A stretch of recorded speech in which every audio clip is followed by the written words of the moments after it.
Welcome back to the Fantasy Sharps podcast. Everything you need to know for week 6. Let's dive into it. Let's get it.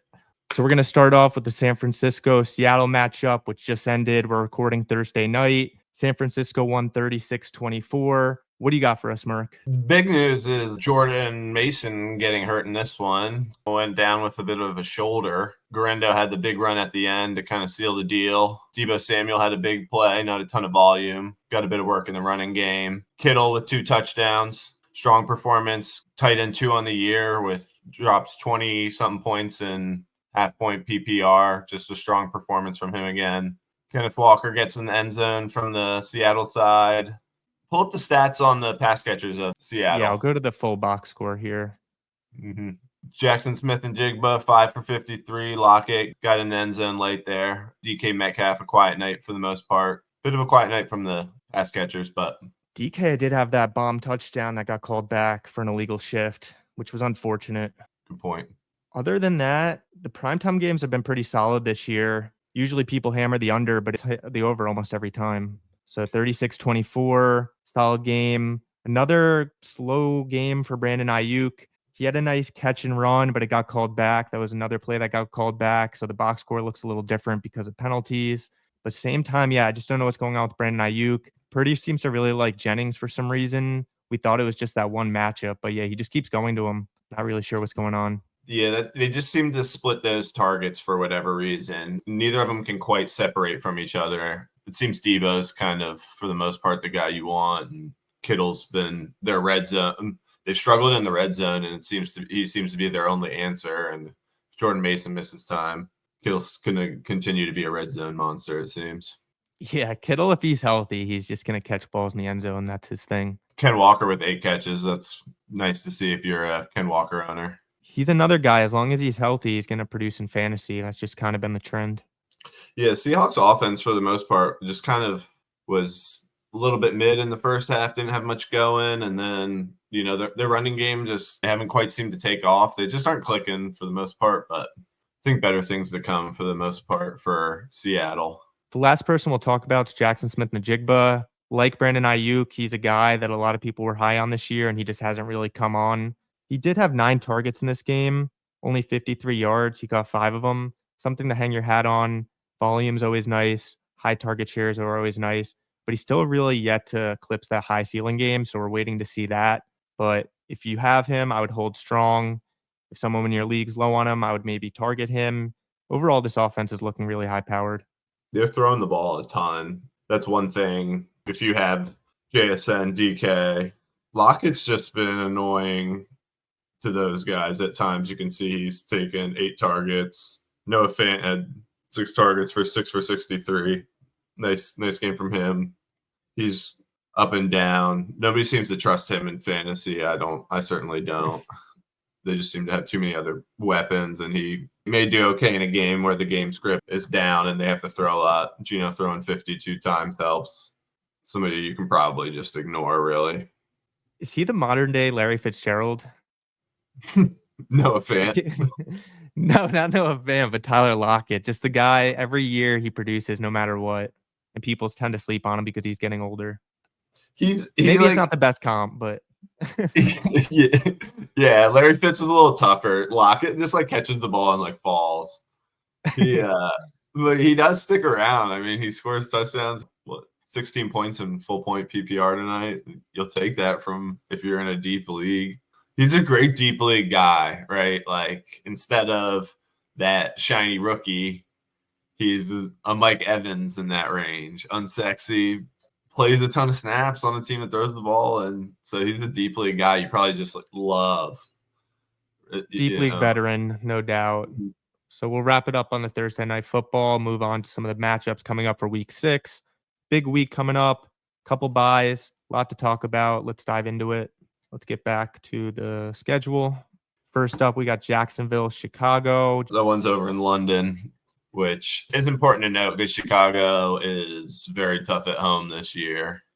So the fact Jacksonville gets them on somewhat in a road game, even though it's a home game for Chicago, is certainly nice. So we got our first matchup here is Jaguars, quote unquote, at the Bears, but they're in London. Matchup predictors got the Jags 40% to win, Bears 59% to win. Bears have been coming on. They've been looking really good at home, but this isn't a real home game. It's kind of messed up. So I know the Jets were in London too. Does this count against the Bears, or do they still get an even amount of home games as anyone else? I think it counts as the home game. I'm surprised it's not for Jacksonville because they're the ones that usually travel over there. But for whatever reason, somebody has to get credited for the home game. I'm not sure if they make it up in another way in the schedule, but They usually are home. They have fans out there. Some of our highlighted players here. Trevor Lawrence, slow season for him. As a Jets fan, it was looking horrible when we won that game years back and missed out on Trevor Lawrence.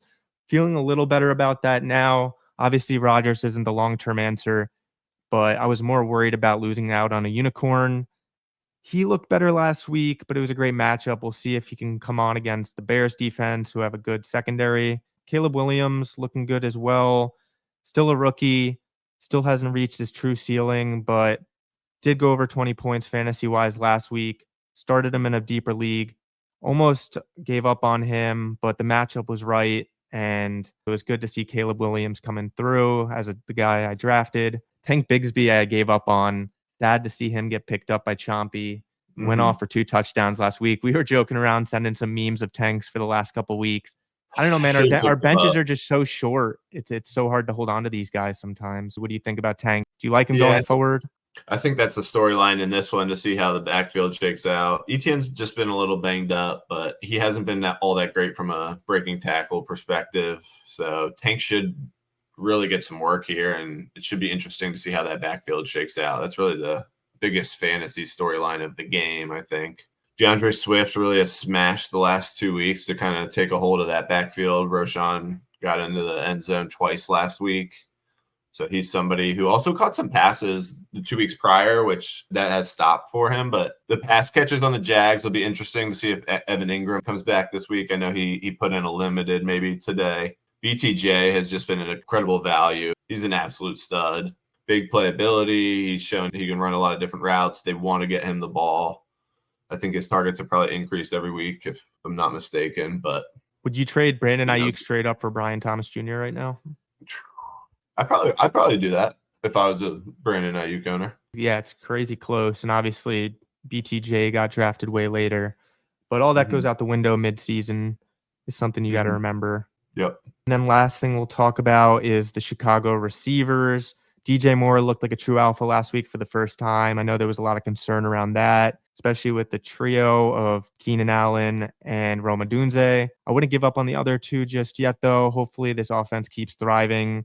Keenan's going to get a high target share as long as he can stay healthy. And Roma Dunze's got that high play upside, especially late in the season. That's what you're looking for. So if you got Roma Dunze, don't give up on him just yet. And yeah, we'll move on to the next matchup. Yeah, even while you're moving on, I saw something on Twitter. There was like 2 huge plays to Rome that they just missed. You can go to the next game. I was just going to touch on Rome for a second. So just to reiterate your point and stick with him, big things are to come. It seems Keenan's heel is just a little banged up or whatever has bothered him. He hasn't quite come to fruition, which is hopefully going to keep propelling Rome. So I do think he's like a nice little trade target. Absolutely. So we'll dive into Cardinals-Packers. Cardinals are at Packers. This is an interesting one. This should be a good game. Who knows what you're going to get from Kyler? He's been frustrating. I know they won that game last week. How they beat the 49ers is beyond me. James Conner's a stud, really. He's the one guy you can hang your hat on to be consistent. McBride's been decent, but not probably where you drafted him. Marv has been up and down. Maybe they get him the ball this week unless Jair's on him. I started Michael Wilson. Michael Wilson seems to be kind of just like plotting along, hanging in there, getting some targets. He had a nice game last week. He put up like 10.8 and half-point PPR. Not bad. He's seen some solid targets. We talked about him a bit last week. Those are interesting guys this week for DFS. Michael Wilson, Greg Dortch. Assuming this is one of the highest totals on the week. Looks like over under 47.5. Packers favorited by 4.5. Let's go to Fantasy Labs real fast and just take a look at the over-unders for the week, see what the highest point totals are. Have to imagine this is one of them. Yeah, this should be a good game. Are they in Green Bay or Arizona? They're in Green Bay, so it's actually not even in the top 3, which is interesting. It's up there. It's up there, though. It's got potential for sure. I really like that environment for DFS. double stack bringbacks. Mm-hmm. The problem with the Cardinals and the Packers, it's really hard to guess the guys. I guess you kind of got to go with Marv and Jaden Reed as a bit of the two guys you're going to trust to blow up the most. Yeah, the sharp play this week is to play Dontavian Wicks. He was a really good play last week, and he failed, had some bad drops. A lot of people are going to fade him this week, but he's still a good player in a good environment, in a good matchup with a high point total. So if you want to gain leverage on the field, a lot of people will be on Jaden Reed. A lot of people will be on Marvin Harrison. A lot of people will be on Tucker Kraft after he led 2 touchdowns last weekend. I think Wicks is a really sharp play in DFS this week and Battle Royale. But I'm surprised to see it's not the highest point total, or at least in the top 3. So there's a lot of game environments to attack here. Cowboys Lions will be the most popular one. But we'll just shoot back to this preview. Jaden Reed, you're starting him any league, any format, just getting a lot of volume. He's got that high upside playability. He's looking like Debo out there, taking snaps from the backfield. With Kraft and Wicks, I think those guys are super interesting. It's hard to trust Dobbs after what's been going on, and Watson's banged up. Those guys are super interesting plays. Luke Musgrave went on IR, so Tucker Kraft is starting to look like kind of a smash here at tight end. Probably start him every week now. And coaches love him. They rave about him. Kind of wish I picked him up with having Kincaid being pretty mid. Yeah, he's got a little groin thing. Limited, whatever. He's playing. They need him all year. I'm sure they're just being safe with him. It was a big question in best ball drafts, and Musgrave was going much earlier than Kraft, but Kraft was still getting drafted for the most part, especially with love doubles and triples. But yeah, looking really good as a best ball pick, looking really good as a waiver wire pick in your redraft leagues. Yeah, good matchup in that one. I really like it. I think the over-under is a little low. I might take the over in that one. But we'll move on to the next matchup. We have Colts-Titans. I'll pull up the game cast. From what I've seen, Richardson's good to go. He practiced this week in full. You do run the risk of Flacco coming in at any point if he gets dinged. I'm a little worried about that. You do hate to see him put 30 points up on your bench, but at the same time, I'd be really happy about it. I wouldn't be too worried. I'm just going to play someone else. If he puts up 30, great. I got him rest of season, but I just don't think I could run that risk. How do you feel about the Colts offense this week? Doesn't look like Jonathan Taylor's going to be in. Josh Downs has looked really good. Pittman's going to be out. AD Mitchell's that youth upside play that hasn't really come on yet, but he's definitely got potential. I'd like that potential a bit more with Flacco if Flacco is in. But how do you like this offense this week under Richardson? Yeah, the Colts are just banged up right now, it appears. Seems like Taylor's probably going to sit another week here. Thurman came back to practice today. With Richardson, I think you still stick with him. I mean, in the game he got hurt, he looked good. He started to kind of pop. You know, we saw it week 1. We've seen it last year. Just kind of, I think you stick with him. He gives you just tremendous upside at the position. He puts you into the Lamar category, right? He puts you into the Jaden Daniels category if he's running. That's a problem with the hip injury. If you're not so bullish on him, is that you think the hip injury will maybe suppress the rushing ability from him, right? But you know, it was early in the year. Quarterbacks have struggled through the first 4 weeks before. Maybe him sitting and watching Flacco has been good from a passing perspective, too. Maybe that was something he could have used, take a break. Maybe the hip injury wasn't even that bad. He looked fine in practice. You know, I think he was upgraded to full today. So I think you stick with him. He just gives you some of the best upside at the position still. Probably a good buy low candidate in a lot of leagues. True. You know Kirk's about to on Eric though. And the whole Panthers offense. Yeah. That's why I'm just super stacking against Eric. I got Kirk, Bijan, and Algier. And I think that trio is going to go for 100. I think the RBs, I do think they have a good week. Carolina struggled against the run. Kirk maybe limits your ceiling, but he also gives you like protection if he steals all the touchdowns and just attas them. Yeah. Well, it was really between Kirk and Geno, and I faded Geno, who got some garbage time points, but didn't eclipse the ceiling we've been seeing the past couple weeks. I played him last week. He had 25 points. It was a good play against the Giants. I just couldn't do it against the 49ers in an island game. Just couldn't bring myself with Kirk in a good matchup. And it's a hitting game for Kirk. He likes to be out of the spotlight, although he did throw for 500 in prime time last week. So that was cool on a Thursday night. I like Kirk this week. I like your take on Richardson too. It's just tough, man. And I really wouldn't mind if he went for 30 on my bench. I almost want to reverse jinx him You and can make just him put give you that prove it week. I like to sometimes just have that mindset. Okay, right, and that's what you're saying is put 30 points up on my bench, prove it to me, and you're right back in my lineup for the rest of the season, right? So exactly. Yep. Titans side of true. the ball. Is Will Levis still out? I think he's okay. I think Will Levis is back. Coach has talked about getting the ball to Ridley. I think you ride Ridley one more week here. Just like you're saying, the opposite with Richardson, make him prove it on your bench. I think you keep Ridley in your lineup if he's kind of one of your core guys, especially in deeper leagues. You probably don't have better options. He gives you good upside. He's the one in the offense. So coach just talked about getting him the ball. So ride Ridley one more week here. After that, if he can't prove it to you this week against the Colts, who every single team is blown up on, then Ridley's to the bench for me. He's somebody I'm not interested in, and I don't think you can play any of these Titans pass catchers moving forward if they can't do it against the Colts this week. I mean, he got it done against the Jets, who have a good secondary. It just comes down to volume. It hasn't been volume. We want the volume from the alpha of the one, and he didn't do it against Miami, which I guess they just ran the ball, but I guess that is a good point. He has done it okay. He had a decent game against the Jets. He got completely shut out of the Miami game, just game script wise. They just ran the shit out of the ball. True. Tony has a good matchup. Tony's been getting volume. As long as that continues, he's looking like a good play this week, especially in Battle Royale, where you could take receivers early and get them in the third, fourth, even fifth round. You do worry about Spears. They got 15 carries each last week. What do we think happens in this game script? It just seems like this is going to be an under type game script. It's a divisional battle. Both teams really need a win. This is gonna be an ugly game, which is backtracking what I was gonna say earlier, but maybe a good reason why you keep Richardson on the bench. This game script looked like it could be kind of ugly. This feels to me like the game where DeAndre Hopkins has 3 touchdowns just They just hit out him of on like nowhere. 3 huge bombs. Yeah, that exact game where he breaks the DFS slate and the psycho that played him just gets rewarded.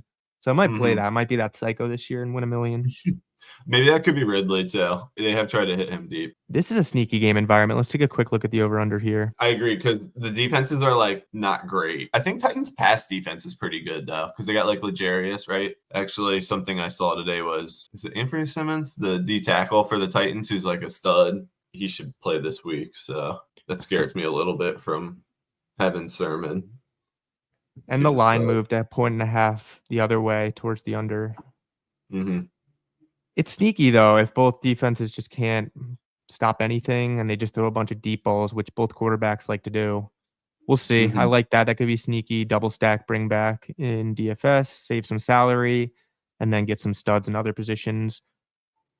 Let's go to the next game here. Let's not spend too much time on that dusty matchup. Texans Patriots, another dusty matchup. Outside of the Texans side of the ball, RIP Nico Collins. He was looking like the steal of drafts this year, just an absolute stud. On IR, out for at least 4 weeks with a hamstring. That does elevate the other pass catchers in this offense. You've got Stephon Diggs, Tank Dell, Dalton Schultz, all who should get a boost in target share because Nico is just catching so many balls.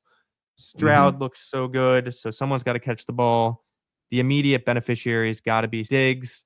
And then Dell, if you were sitting on Dell or if you bought low on Dell, it's looking like a great week for him. Like him a lot. DFS, Battle Royale. He can any given week go for 20 plus. Now he's got that opportunity. Kind of got overlooked a bit. Wasn't 100% healthy, but in a good spot here. Diggs should get a lot of attention from Christian Gonzalez. And I'll turn it over to you for the running back side of things. A little murky. Mixon's questionable. How do you feel about this backfield? Yeah, I think Mixon came back today for practice. Damian Pierce put in a full as well. So it's funny. They're probably going to both come back at the same time. I think we might see both of them this week. I'm not so sure on Mixon. He's somebody you just have to monitor here pretty closely because he slightly came back last week and then he didn't play. Ramondre's missed twice on the other side of the ball. He's probably going to miss here. I quite didn't see his injury. I didn't see the play. I saw him on the ground with the trainers on red zone, but he hasn't practiced this week. Antonio Gibson, somebody interesting. I mean, the biggest storyline of the game is this Drake May's first start. That's really who we should talk about. He's thrown into the fire here. Texans have a really good defense. The Patriots' offensive line sucks. So let's see what you're made of, Drake Mack. Right He off the could be bat. exciting though. He Absolutely, from a came in at the fantasy very end of the perspective. Jets game and he was running around. He was putting a drive together, and then the game just ended. They could have Mhm, gone for a touchdown there, but the game just ended. We don't have deep enough bench in our league to stash him. Otherwise, I would love to stash him. But in other mhm, leagues where I have like 8 bench spots, I might toss him at the end of it. He's definitely a guy that was going in best ball drafts. He was pretty popular in best ball because you could take him very late, stack him with Jalen Polk, stack him with Hunter Henry. I don't want to root for him though as a Jets fan.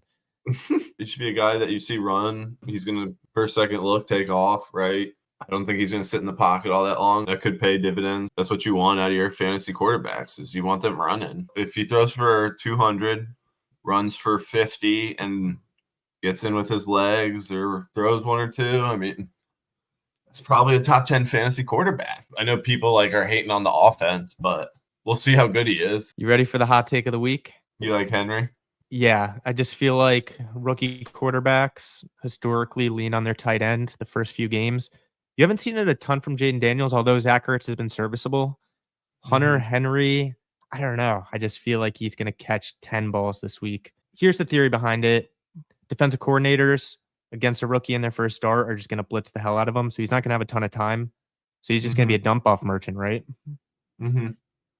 I don't know. That's the hot take of the Yeah. week. Not too hot. It's not that spicy. I think D'Amico likes to blitz too. I think we saw that last week in the Bills game. Maybe it's a hot take. I think it's borderline a hot take. He hasn't quite had that game. I like the call. I like the call a lot. We'll throw him at the end of a battle royale draft. If Ramondre's out too, I think that maybe they even lean more in the passing game, right? They're not going to just pound the rock so much. I think Gibson's a good play. People are hating on the Patriots, and they've been a little better than what I think people want to give them credit for, but we'll see. I just don't have a lot of stock in Patriots guys this year. Just try to stay away. I have Ramondre in Dynasty, who's been okay. We were on Ramondre last week. We took him in battle royale. He wasn't really getting drafted. Just liked his spot. Now he's hurt. But if Nico Collins didn't get hurt, our team was looking sneaky. You want to go to the next game? What's the next one up on the matchup? Ooh, Next Buck up, Saints. Bucks Saints. Rashad White missed practice today. Bucky season. No Bucky. Season. No Bucky. Bucky season. Bucky season. You He's a know sneaky it's play this week Bucky too. season. Dude, I think also short week for the Saints. Kareem Hunt just like jammed the ball down their throat 27 times. I think Steele had a few carries too. Peter Ryan had a few carries. The Saints, they're not going to be able to sustain drives. Bucky Irvin is a smash this week. He is my smash, especially if Rashad White's out, and it's looking like it. I think he's going to show this week too. This is always what I said, Pima.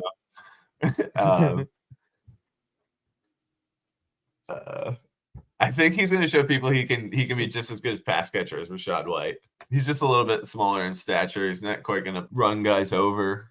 Neither does White though. So I'm excited for Bucky this week. But if Rashad's ruled out, Might be Bucky week. I'm all in. mm-hmm. Yeah, What's the game total on that? It should be decent. It's low. 41.5. Jeez, going down too. Mike Evans is getting drafted as a top 10 receiver. Is Marshawn Lattimore still a guy? I believe so. The Saints are starting Rattler, so you should expect the Bucks to kind of be leading in this one, right? And Shaheed's hurt, Kamara's banged up. They're just banged up. Cards out. Like he's an interesting guy. He's gonna sling it. It sounds like. Supposedly he's likes Olave. I have to face Olave and Diggs this week with Curly. I'm so pissed. You're fine. They're gonna both just absolutely smash this week, I think, but we'll see. Rattler, yeah, I don't know, man. Maybe. I think he's just gonna chuck the ball to Olave every play. It's gonna be so brutal. Historically, Mike Evans never gets it done against the Saints because Marshawn Lattimore. A little skeptical, a little worried. Think it might be a Chris Godwin week for that reason, assuming he's not washed up, which he shouldn't be. He's an elite talent, has been for years. I'm just praying that this game is just all Buck. Could be a Bucky week. The Bucks offense, we know what it is. It's Mike Evans, Chris Godwin. Saints have Spencer Rattler at the helm with, I think Kamara's fine. He put in a full practice today. Hill might be back, so maybe we see some more Taysom Hill packages. But the Bucs stop the run better than they do the pass, so Saints are going to need to sling it. Practice limited Fashion Thursday. He's hurt. Rashid's hurt. Carr's hurt. Taysom Hill's hurt. Ooh, another spicy take. Not too spicy. This is pretty obvious, but assuming he plays and Carr's out, historically he gets 10 snaps at quarterback. That's what I'm saying. He's definitely a sneaky play if he's healthy. He didn't practice again, though. They're banged up. I feel like you really don't want him at QB. You want him to get the rushing. That's where he can get some snaps, too. You can take it as a QB running back thing. Yeah, the Tim Tebow Wildcat. Mm-hmm. Yeah, exactly. All right, next up, we got Browns Eagles. Pretty poopy. AJB back this week. Let's go. AJB week. AJB might get 4 tutties this week. 4 tutties this week. Is he confirmed back? Practice in full? Yep, full. Him and Devontae. This will be a good game because this is like Deshaun Watson's last chance to prove himself. I saw this guy Warren Sharp, I think his name is on Twitter. He said that Deshaun Watson's faced like the worst pass defenses to date, and he's been awful. This might be Deshaun's last week to prove it. He's the GOAT, dude. Relax. He had that deep bomb to Amari that got called back. It's just the hate's gone too far. He's elite. There could be a few things that have went his way, but that's what happens when the refs all know what you did on the massage table. You know what I mean? Yeah. Dallas Goedert's the leading receiver for the Eagles. Sad times, but that's due to injury. Saquon should have a good week. He's going number 2, actually number 1 in Battle Royale, but Established the Run has CD number 1 overall in Battle Royale this week in their rankings. It's an interesting game. Could be poopy, could be a low-key shootout, but both defenses are reasonable. I think the biggest storyline here is A.J. Brown and Devonta Smith. If they're back, will they be a full go? Will they be limited? Eagles kind of need to win here. The division looks a lot better than people thought. Giants just beat the Seahawks. The Commanders, your Commanders, are looking money. And yeah, it's been tougher than they expected. The Cowboys just won as well. Got to win. They got to deploy their boys. So I expect them to be a full go. Yeah, Eagles got some stuff to prove. They haven't played well recently. They need to get back on track here. They're coming off a bye. AJB, Devontae back. Browns have not played well. Malik went for 2 touchdowns against the Browns D. I think Oakland Raiders pass catchers had a really good day against their secondary. So Jalen needs to answer some questions this week, really. Saquon's been great for them, so it's hard to ask for more from him. What do you think about the Browns run game? I know you had Ford. I actually really like the Browns in this game. I think they're hungry. I think maybe things are spiraling on them, but it's 2 teams that are kind of both spiraling. This is how I feel about the Browns backfield. It's very, very annoying. It's I don't know. They're never ahead, so it's never a good situation. But I don't have any better options, so I have to roll with it. Chase Brown's looking decent, but now he's questionable. And then there's the ever scary thought of Nick Chubb coming back looking like his old self, which would be awesome. The NFL would love to see it. I'd love to see it. But then he just almost becomes irrelevant. Doesn't go away completely, but if the game scripts go the way they've been going, it's just not looking great. And then I have Jerry Jeudy as well. I don't know how I doubled down on that team. It's ugly. He is the leading receiver, though, over Amari. He's been okay. It's just been a little inconsistent from Jeudy, but he's been okay. Deshaun's just been so bad that you can't rely on him. You just can't. I'd say the biggest blunder in the NFL this offseason was them letting Joe Flacco go. They actually looked like a great team with him under command. It's too bad. I think he's a decent paid backup. I'm not sure what Flacco gets paid, but yeah, the only other storyline would be the Browns tight end situation. Njoku still questionable. I think they said he'll play. The Browns, I barely watch. I don't have any stock. I did watch that game because it was the Commanders, but like what on offense, we were stopping them for the most part. They were looking for Cooper. Cooper gets crazy targets, but his completion rate is terrible. He's brutal to watch out there. if you have Cooper. You just see fantasy points just like flying by him, crummy passes, drop balls, overthrows. It's like constantly fantasy points slipping out of your hands. How is he not their leading receiver? He's played every game. Probably going to get traded, honestly. Yeah. Or 20 catches on how many targets? 47. Yikes. 9 targets for 16 yards. That's crazy, dude. 8 targets, 11 yards. Like, that's so bad. That's not on a guy who's a proven wide receiver, right? That just shows the QB issue. Yeah, it's not great. It's not great because they look really good with Joe Flacco right now. Right? Amari Cooper's probably a top 10 wide receiver with Joe Flacco. With fantasy, he's probably a nice guy to maybe get a little cheeky trade in. And if they do go to Jameis, then you might strike gold. Jameis, or he gets traded. Yeah, he's a sneaky buy low candidate, no doubt. Let's hop into, they're calling the game of the week or America's game of the week, the Cowboys Lions, but this is the sneaky game of the week. Sneaky America's game of the week. You got the Manders, you got the Ravens. Fuck the Ravens. Let's go Manders. Absolutely. Top into the game cast. Ravens. This is Battle of the DMV. This is where I grew up. My cousins are Ravens fans, season ticket holders. I've been to tons of Ravens. I've been to, not tons, but I've been to a few Ravens games in my day. Like, this is the game. This is the game that means something to the area. Like, we usually only play in the preseason. This game means a lot. Maybe not to the players, but to the fans. This game is going to be electric, really. It's going to be awesome. I can't wait for it. Jaden's got his toughest test of the year. Luke McCaffrey breakout game, calling it right now. I picked him up this week. I know you saw that. Oh, yeah, he's going for 130 yards on 8 catches, 2 touchdowns, and he's going to have a rushing touchdown as well. And everybody's be like, oh, I need to pick up Luke McCaffrey. And be like, I got him, dude. I got him. But the Ravens are really bad against the slot.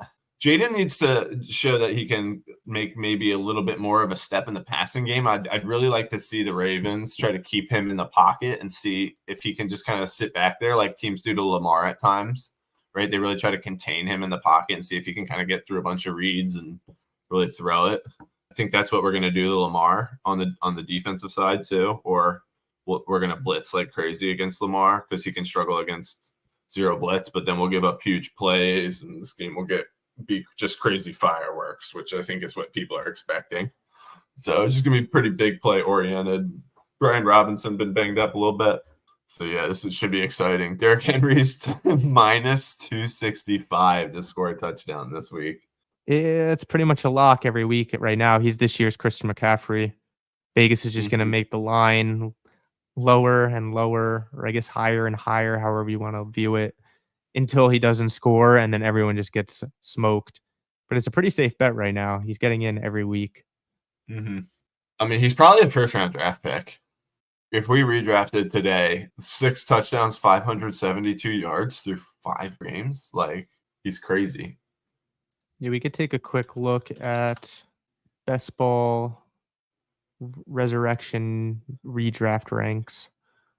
Yeah. So if you were redrafting today on Underdog Resurrection, where would Derrick Henry go? Would he go in the top 12? Let's see. Still no, but top 14. That's higher than he was going. That's crazy. Saquon's 1. I believe it, though. Updated October 2nd. It is October 11th, so Nico Collins would fall at this point. AJ Brown, Malik. It's always nice to see your guys, though. Like, you've got AJ Brown and Jahmyr Gibbs, and then Malik Neighbors. It's nice to see 3 like guys in the top 15. That's how I felt when I had Rasheed, Nico Collins, and then Brandon Ayuk when Kittle and Deebo Samuel were hurt. It's like, damn, I got 3 guys that I drafted, and they're all in the top 15, and that doesn't even include Bijan, who's also a top 15 guy. I was like, damn, I'm cooking, and then everything just fell apart. But it's always nice to see your guys outperforming their draft capital. Yeah, Bijan's been a little disappointing, and Ayuk has been a little disappointing, but it's Nico and Rasheed going down just has really hurt you. That's just hard to make up, you know. But now I get to play the fun Kevin 2015 game where you're just playing like Matt Asiata and sneaky guys. Sometimes it's boring when you just have studs in the wide receiver slot every week and you just don't get to play the high upside sneaky guys that maybe a guy got hurt and this guy's getting overlooked, kind of like Jalen Tolbert last week when Brandon Cooks was sitting out. It's not Mhm. that crazy. It's a good offense. I know Ferguson's the number 2 option, but they're gonna have to throw to other people at some point, something like that. So it's gonna be fun to hopefully make a fight for the playoffs. Still, even not having Rasheed and Nico, but we'll move on to this matchup a bit more, just because this is a interesting one. This should be the highest game total on the week. Definitely. So number 2, just below Cowboys Lions. Other than Jaden Daniels, who we talked about, you mentioned that Robinson's been a little banged up. I think Eckler is interesting in this game. If the Ravens are the favorite and the game script goes the way that Vegas sees it, Baltimore 6.5 point favorite. And if the Commanders are playing from behind and B Rob's a little banged up, you might have to dump it off to Eckler a bit. He might get some goal line touches. I just think he's got, from a game script perspective, he's got interesting potential DFS wise. He should be cheaper than a lot of the studs this week. And if the chalk fails, Eckler could be a nice differentiator, especially in this game environment.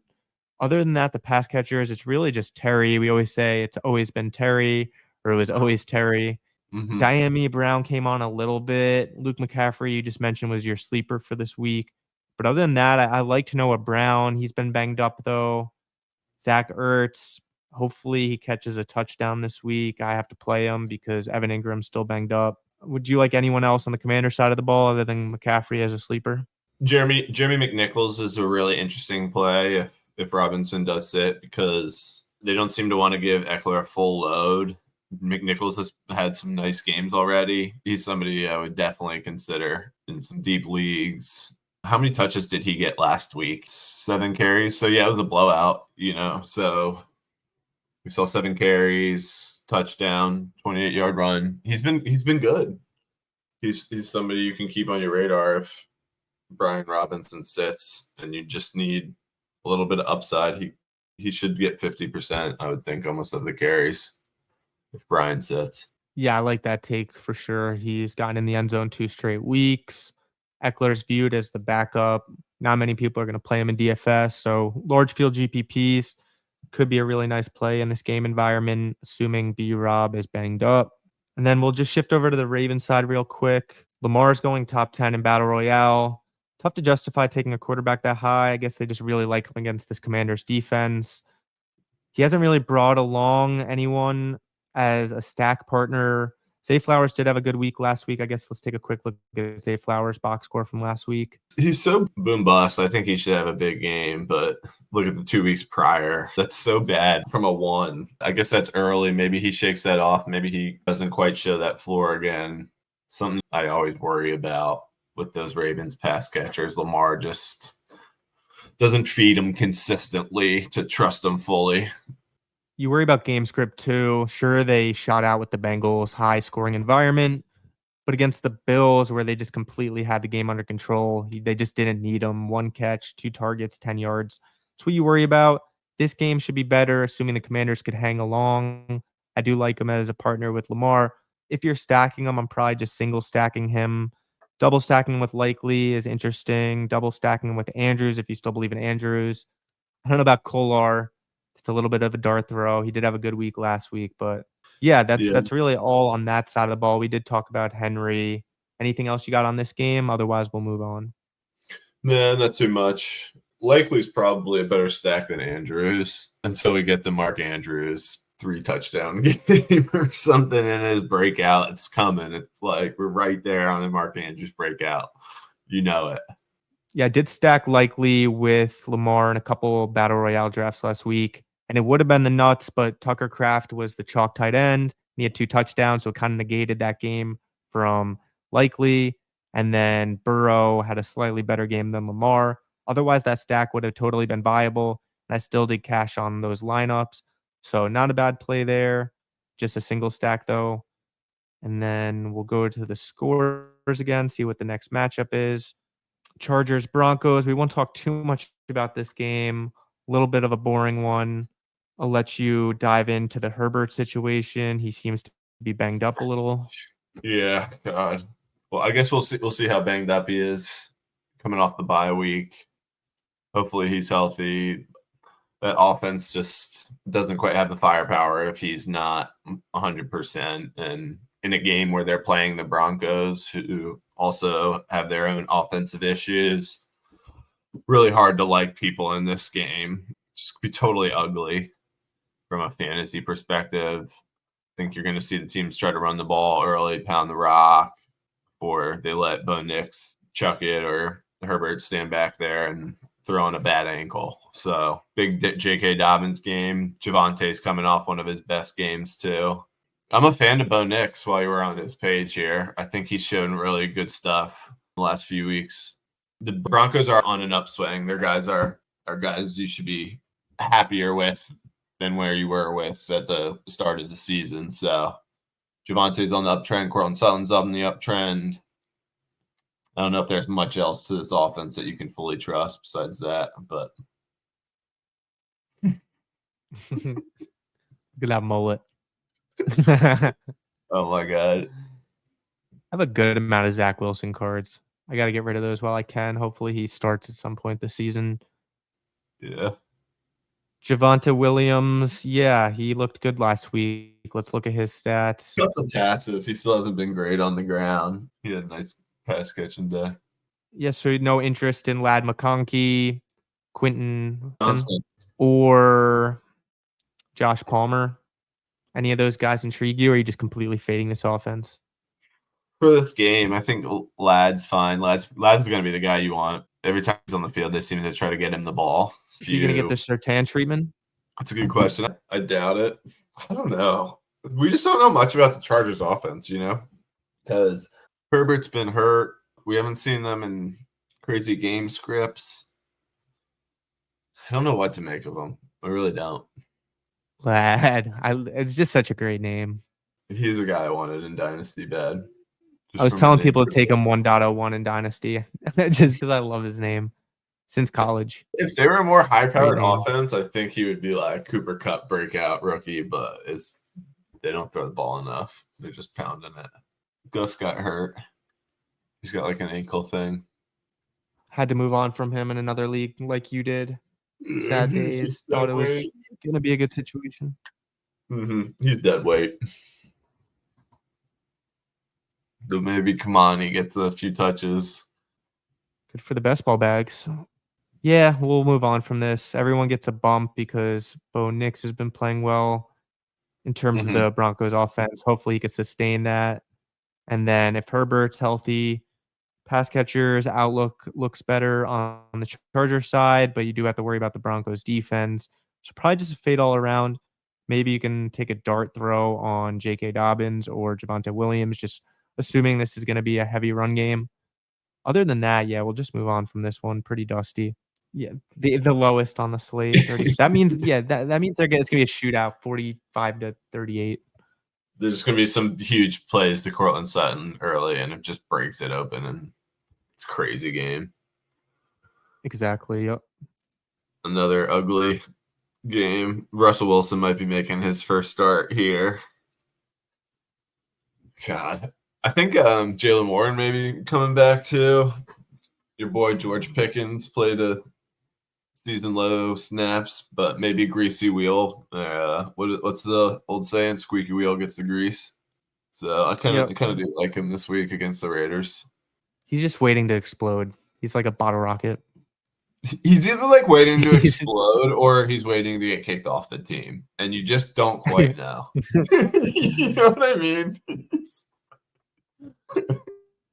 Oh man, it's a mess, but great matchup. Dalton looked like a Hall of Famer against the Raiders.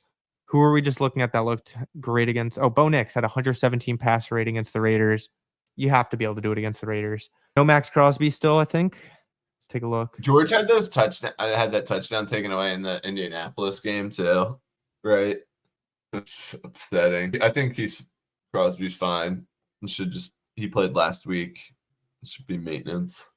Tough to start Fields this week if you think there's a risk of Russell Wilson playing.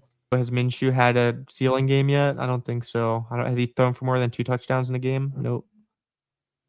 Yeah, he's been ugly. He's thrown for some yards early, but last 2 weeks has been gross. It's another gross game. It's gonna be sick when the Raiders have a good quarterback, like going to a game in Vegas. Supposed to get Shador. That'd be cool. That'd be cool. That'd be fun. Mm-hmm. Yeah, Bowers is something to talk about. Devontae should still be out with a fake hamstring injury because he's coming to the Jets soon. Do you like him better or Jacoby Myers? I guess it's hard to not like Bowers the best as the patch catcher side of things. He's a rookie, so it gives you a little pause.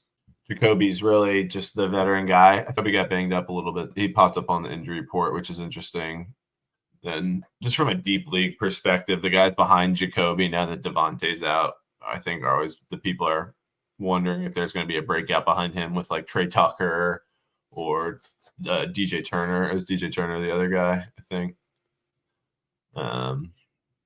who had a pop DJ game. Turner? Eric. Yeah. So DJ Turner. Who picked up Trey Tucker? I'm gonna beat the shit. It's probably Curly. Probably bid $50 on somebody's him. got him on the bench. I think Pingator drafted him, actually, surprisingly.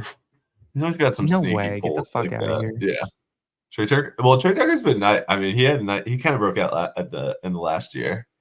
He showed some nice stuff. I'm so mad I don't have Rashid Shaheed's dunks after I was such a truther last year on him. He was your guy. What happened? I don't think he was around when I was picking. I just didn't quite reach on him. But freaking Curtis Samuel was such a bad pick, dude. Makes me so mad. Oh my god, dude. He's been such a terrible freaking pick.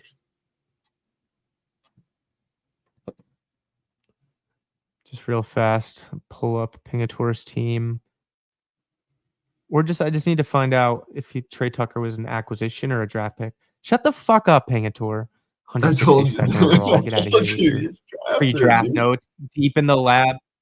Dude, he took Alvin Kamara 14th round. Like he just always has this type of pick.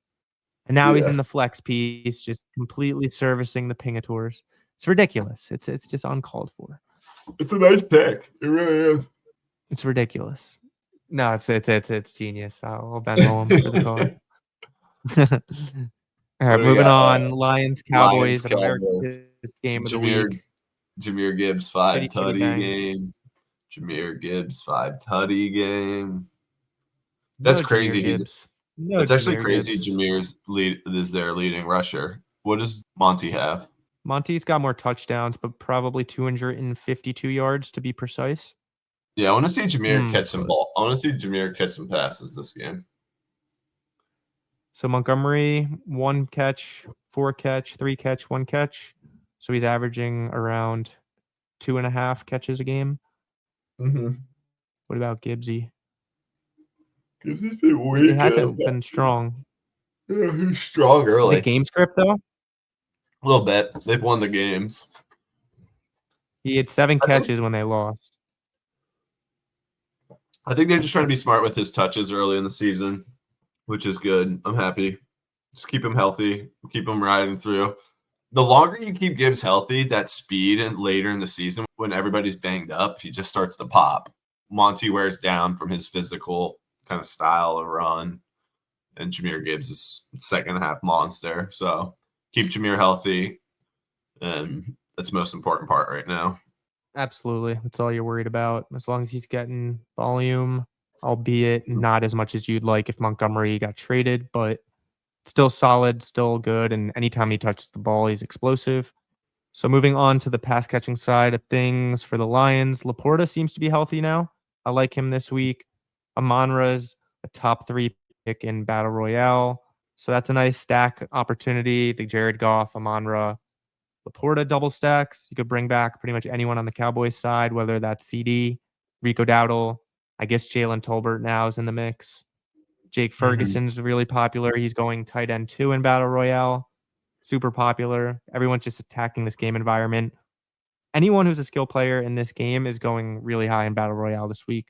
So you're not getting unique by playing this game, but you might need to have a piece at least, just based on, let's look at the total. It is the number 1 at 52 points. Yeah, it seems pretty spot on. I think if I'm Dallas, just from a game plan perspective, it's time to see what Jared Goff can do playing from behind. That's when Detroit struggles. If Detroit line Dallas up and pound the rock down their throat, Dallas stands no chance in this game. I would be very surprised if Dallas wins the toss. They don't take the ball. Dallas is going to win the toss. They're going to take the ball, and they're going to try to turn this game into a shootout. It's their only chance of winning the game. Even if that doesn't happen, Detroit's still going to run the ball straight down their throat, and Dallas is going to have to play catch up. Potentially no Micah Parsons either. Mm-hmm. Yeah, I don't see him playing. I think he's out another week. It seemed like his ankle was pretty serious. That wasn't a I'm back quick ankle like Max Crosby. He was hurting. For sure. So that makes a big difference. Keep an eye on that. So we talked about the Lions rushing game. We talked about the Lions passing game. Jared Goff looked really good last week, was nearly perfect. Cowboys side of things, a lot of people are thinking this could be the CD ceiling week. Take a quick look. He's been solid. He hasn't had that DFS breaking 40-point week. This could be it. You might have to have either CD or Monroe, maybe both this week, if you could find a way to budget for it.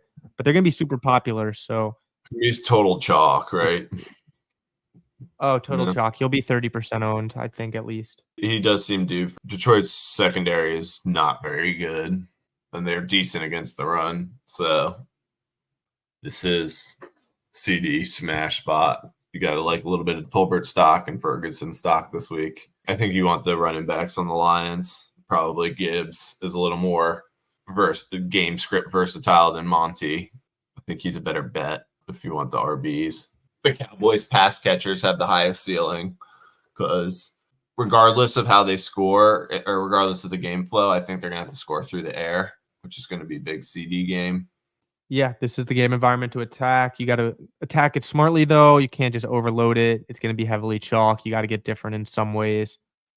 But agree with you for sure. Looks like a CD smash week. I'm playing Eric, so he probably will go off for 30, 35, maybe even 40 points. We shall see. We'll move on to the next matchup here.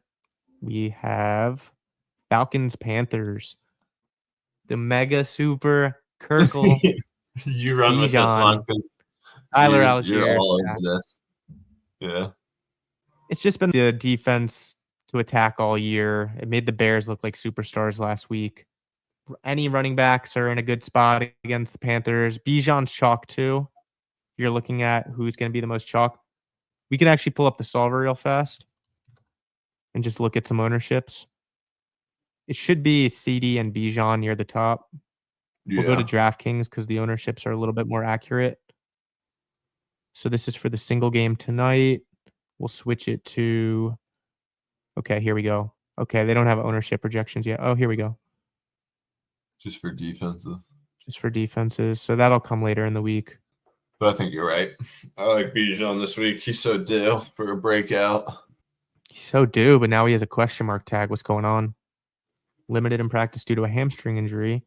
Dan Salamone of the Giants official site reports. Oh, this is the week the guy's gonna smash. This is the week this guy's gonna smash. Well, you have Algier, so you're in a really good spot. Honestly, even like the worst. Like it's kind of the worst when both of them are healthy, right? If Bijan sits, you're like, boom, Algier's a top 10 RB, right? Smash play. He might be better. Exactly. And he's played better than Bijan. Seems to perform better. At least in the run game. There might be a big Algier week. Yeah, so the run game's super popular this week. Chuba's been great. Deontay's been solid with Dalton in. And then London came on last week because Kirk threw over 500 passing yards. So London looked great. Darnell Mooney looked great. Both of them had a bunch of receiving yards. And Drake London finally hit his ceiling. I reverse jinxed him last week. Was talking about how he was just really not quite hit a ceiling. And then he goes off for 12 catches on 13 targets, 154 yards, and a tutty. Yeah, just a really nice ceiling game from him finally. Finally. Yeah, would have liked to see it from Bijan, though. They're saying he's like a Cooper Kupp and Zach Robinson, the OC's coordinator, and he should really take off from here. Mooney's been really good, too. God damn. 16 targets? Yeah, you just really. I mean, that game was crazy. It's hard to see that game flow happening this week again, but you just gotta be really happy with the way the Falcons' offense is progressing here. Kirk's starting to look more comfortable, healthier, and just establish those pass catchers. It should open up the run game a bit. Bullish on the Falcons' offense rest of the season. It's what everyone was hoping for when they traded for Kirk. Or did Yep. they even trade for him? I guess they just signed him. It's coming to fruition. It does seem like that, at least lately. Maybe he falls on his face this week, but it's hard to see that. I don't see that happening against Panthers. No, boy. He's gonna be a know. nice level. Actually, Yeah, he's a Hall of Fame Commanders quarterback. Former. He's gonna throw 7 touchdowns all to Bijan and Algier. Just yeah, halfback screen one after touchdowns. another. You're gonna go ape over. No, the way the season's been going, he's gonna get absolutely crushed first play. Just get sacked into oblivion. Penix is gonna come in and then just throw a million touchdowns to London. Ray McLeod's gonna do end around passes to Darnell Mooney. Jet sweeps. Yep. Wonder what's projecting as optimal. Let's take a quick glance. Jalen Hurts, Tony Pollard, Najee Harris. Well, we'll have to simulate that to see if it's actually legit. There's no correlation there. I like Ray too. There's no. I got no correlation rules. That's why it's just a completely random lineup. So it's gonna like it though. 101% sim ROI. There's just guys that they like based on salary and projection. They really like attacking this game. Look at all those guys. Yeah, the Falcons are going to be really popular. A lot of those guys are going high in Battle Royale as well. So we covered Kirk Cousins. We covered his pass catchers. We covered the backfield for the Falcons. Panther side of the ball, we briefly touched about how Falcons are decent defense, but they gave up a lot to Tampa Bay last week. And Dalton's been a better outlook for them. Chuba's been consistent. He's been solid. And Deontay, you can just bank on the volume, especially with Thielen hurt. He's got a questionable tag himself. Should be a go, though. Limited participant in practice. Yeah, he'll play for sure. That's really it for that game, though. We don't need to talk too much on that. Diving into the next game. Should just be a few more here. You got Bengals and Giants in New York, or New Jersey, rather. Yeah, Malik. What's good with your boy Malik? Is he playing? Yeah, I don't know if he's going to clear concussion protocol. Although it seems like DraftKings is.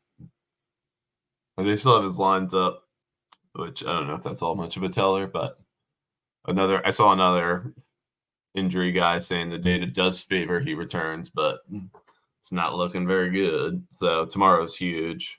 Friday is going to be a very, very, very big day. He's got to get. I think he's got to get in a limited practice at least. So this is a smash spot. I mean, the Bengals are giving up the most fantasy points to everybody and their mother and their sister and their brother and their cousin. For real, yeah. Love to see him play. I need Malik. He's projected 18 points in half-point PPR this week. I need you, Malik. Especially after George Kittle just dropped a 20 bomb on my head Thursday night. So that was sick. Where are you? Need him. No, Malik, I was 4-0 in a full point PPR league, 12 teams. And as soon as he sits out, I lose. So desperately need him back because I got Reed, Malik Neighbors, and AJB. Kidding me? You kidding me, Pimo? It's one of the best teams you've had in a while. It's one of my better drafts. And if Buckenold kind of rounds me out and Kincaid stops pooping. Yeah, no doubt. So continuing on the Giants side of the ball, outside of Malik. Sorry, no, your team's dope, dude. I'll fucking Venmo you for that. All right. Outside of Malik, you got Wandale, who's catching a bunch of targets. If Malik's out again, he should be a great play. You called Slayton last week as a nice play, and he went off for 26-ish points. I didn't even freaking play him, dude. I can't believe it. I didn't even take my own advice. Which you need to play more DFS with dating back to Matt Asiata, you'd be in the south of France right now sipping Mai Tais. You wouldn't work another day in your life, but you've blown it. Now people are getting sharper and you'll probably never win a contest. So you blew it. It's whatever. I was ahead of Um, my time. They didn't even have DFS when I was like Singletary. balling Yeah, on you're way my ahead of your time, dude. mm-hmm. If you knew like any kind of correlation rules back then and played like any kind of decent volume and used the knowledge you had, I feel like you could have done well. Yeah. Still can. It's not too late. It's not too late for you. No, we just got to beat the bots. Singletary limited in practice. So if he goes Tyrone Tracy, less interesting. But if Singletary sits again, you could play Tyrone Tracy in DFS as a bit of a salary saver. Did well last week with 16 points.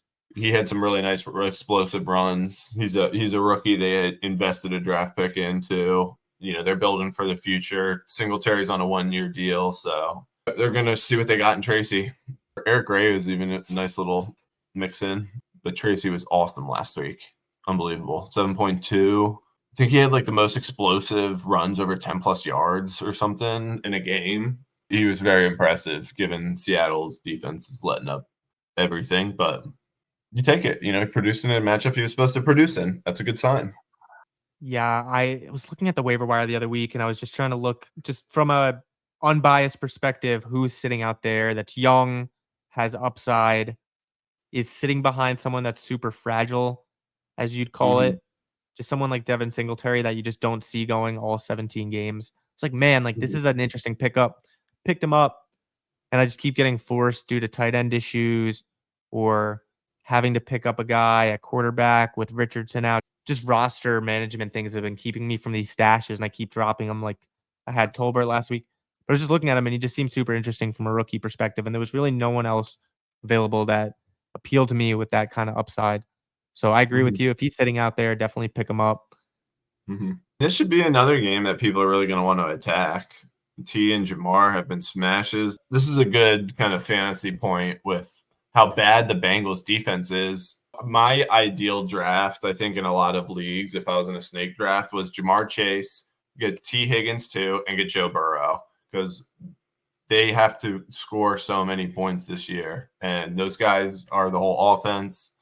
Sure, there's the running backs get a little bit, but the Ravens game was a perfect example. I mean, Joe Burrow, Higgins smash, and I just see that continuing to happen because their defense cannot stop anything. So it forces their offense to be high powered, and it's fantasy gold.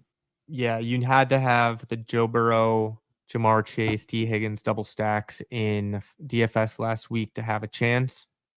It was pretty much that or bust. And Lamar didn't do much worse. He had maybe 35 points, but Joe Burrow had 38 in standard scoring for QBs on FanDuel, and he was just much cheaper, so he was way more optimal. Plus, Lamar didn't necessarily bring anyone with him. Say Flowers had a decent game we looked at, but no touchdowns. Likely had a good game, but Tucker Kraft was more popular and did slightly better. So optimal was Joe Burrow, Jamar Chase, T. Higgins, and then just stacking the environment of the Packers game with Josh Jacobs, not Dontavian Wicks, not Jaden Reed, but Tucker Kraft. And overall, yeah, it was just attacking these high point totals. So if you're to do the same this week, be something like Dak double stacks, Ferguson and CD, or Tolbert, any mix of those three guys. Mm-hmm. Jared Goff with Amon-Ra, Jamison Williams, Laporta. Lamar, you're more likely to single stack. You could maybe even play him naked, but it's harder to hit on that. And the same thing with Jaden. He hasn't really brought anyone with him. We're still waiting for that Terry explosion game. That might be the play this week. Just attack these high point totals. Maybe mix in some of the sneakier, lower point totals that we think have a chance to shoot out, like Titans, Colts, maybe even Yeah, Giants, Bengals, like we're talking about now. all those games back on your dashboard there, Pimo. I think up from if you go down, scroll down just a little bit, up from Cardinals or Falcons, Panthers, all those games are pretty fun to attack. The rest of the games below that, like Bears and Jags, I think is that next game. From there down, I think starts to get dicey. Those are just game flows are harder to predict and less blow uppy games. But also from you got to look at it from that fantasy way too, from stacking and what we're talking about in GPPs. We could also look into these movements, huge movements negatively for Raiders, Steelers, huge movements negatively for Broncos, Chargers, 8.5 points, 7 points. So that means they opened up closer to 44, 43.5, moved all the way down to the 30s. Guess a lot of sharp money came in. Low.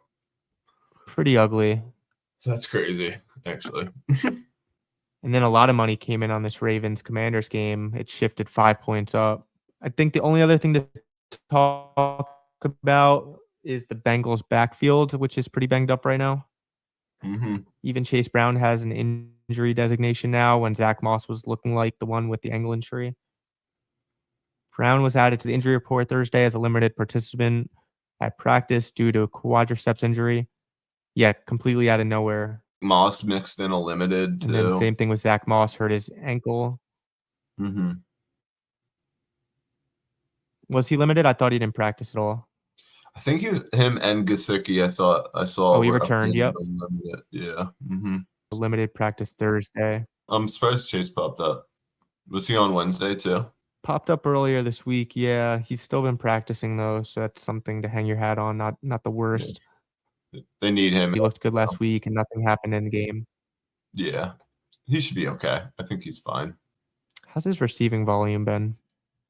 3.0223. Not as good as you would hope because you kind of view him as that guy. Mm-hmm.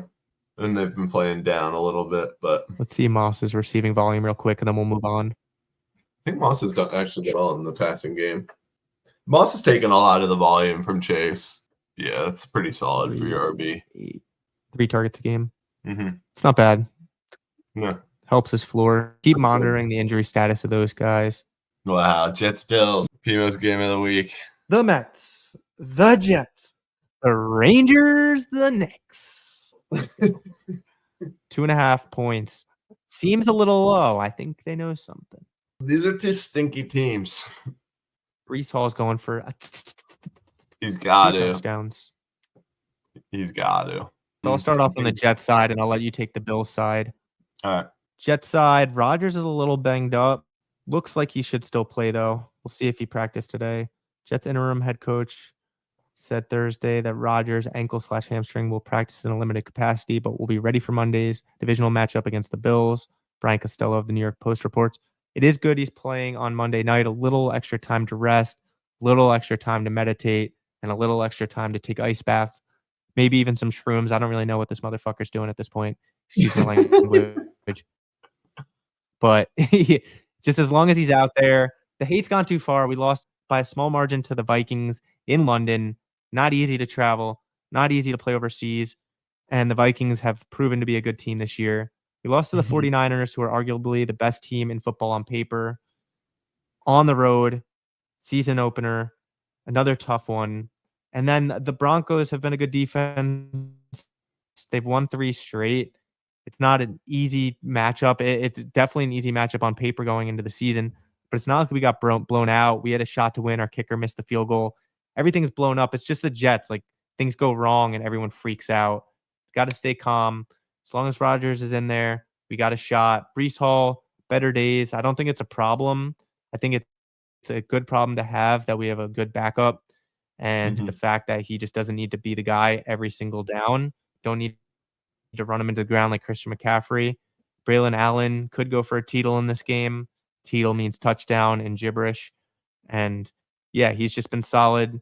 Should get anywhere from 5 to 12 carries, I want to say. One thing about this backfield, I'd like to see them use Braylon more on first down and let Brees play second and third.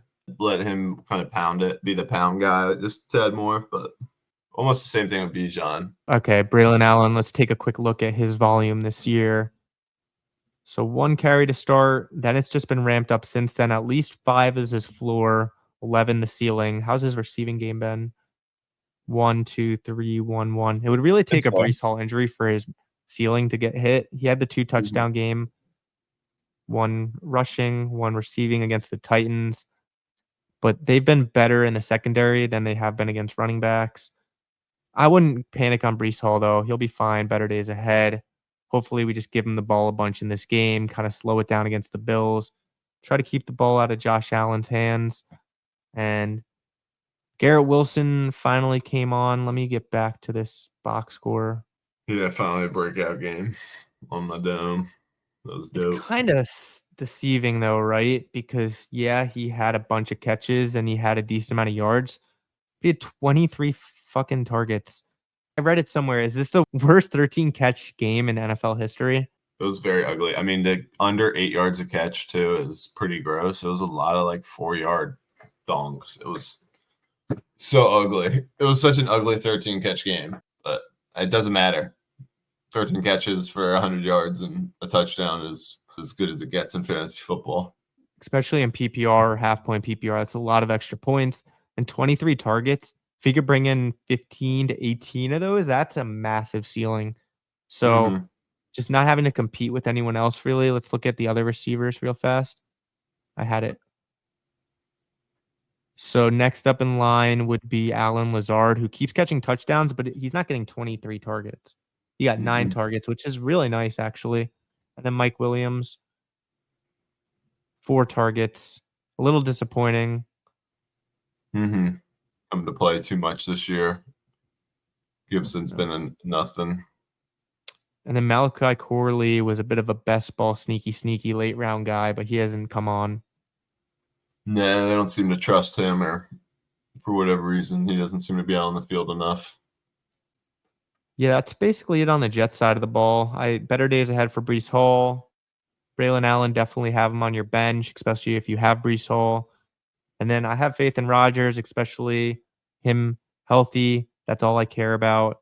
Like you keep reiterating fantasy-wise with your guys. That's how I feel about the Jets. As long as he's healthy, we're a playoff potential team. We just need to get some dubs in the next couple weeks. So, yeah, I'll hand it over to you for the Bills side of the ball. How you feeling about your boy Josh? Yeah, he's been not great from a fantasy perspective for the last 2 weeks against the Texans and the Ravens. Another tough matchup here with the Jets. Jets match up really well. This is probably a James Cook game, but he's banged up.